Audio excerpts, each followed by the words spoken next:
आज हम यहाँ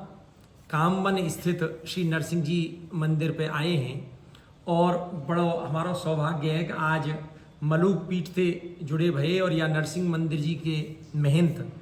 श्री धनंजय दास जी महाराज हमारे बीच में विराजे हुए हैं। तो हम आज कछु नरसिंह जी मंदिर के संबंध में, सनातन धर्म के संबंध में और या ब्रज 84 कोष के संबंध में आपसे चर्चा करेंगे। मैं महाराज जी आपको बहुत बहुत दंडवत प्रणाम करूं। आज जो ये नई पीढ़ी जो है या कि धर्म के प्रति, सनातन संस्कृति के प्रति थोड़ी रुचि जो है वो कम होती जा रही, तो या के काजे अपन को क्या करना चाहिए, संत समाज को क्या करना चाहिए? उस युवा को अपने माता पिता, अपने पूर्वज और अपने सनातन संस्कृति के बारे में अत्यंत आवश्यक है कि वह जाने।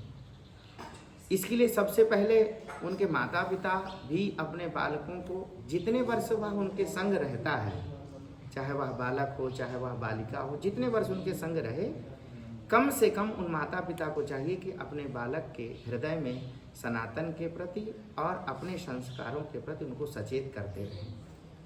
और सनातन के जितने भी हमारे उत्सव महोत्सव आदि हैं, उन सब के बारे में माता पिता को चाहिए कि अपने बालकों को उन अवसरों पर, उन त्योहारों पर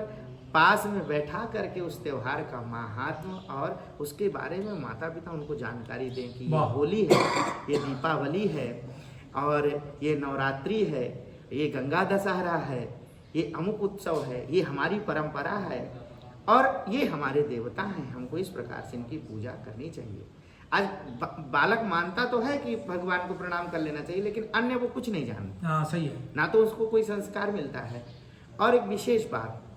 चाहे वह बालक हो चाहे वह बालिका हो, उसको अत्यंत जरूरी है कि वह सनातन के जो हमारे ग्रंथ हैं, चाहे वह श्रीमद् रामचरितमानस हो, चाहे वह गीता हो,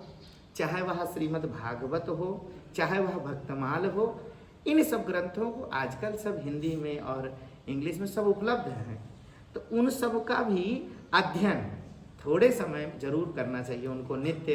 कुछ रामचरितमानस पढ़ें, कुछ भक्तमाल पढ़ें और किसी सच्चे महापुरुष का सत्संग, चाहे वह नित्य 10 मिनट भी अगर वह श्रवण करते हैं उनके सत्संग को, जो आज के पूज्य श्री सद्गुरुदेव भगवान मलूक पीठ वाले महाराज जी, पूज्य श्री हमारे श्री प्रेमानंद बाबा जी महाराज, ऐसे महापुरुषों का सत्संग श्रवण करें तो उनके जीवन में संस्कार अवश्य में आएंगे और अवश्य में आएंगे। और प्रत्येक युवा चाहता है कि मैं सनातनी रहूं और सनातनी बनूं, लेकिन उसके जीवन में ऐसी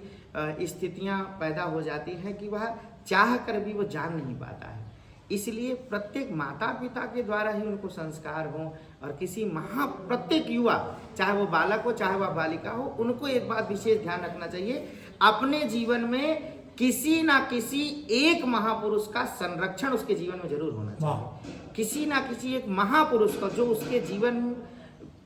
उसका जीवन ही उन महापुरुष के संरक्षण में पले, वह स्वयं ही उस बालक बालिका को ध्यान रखना चाहिए कि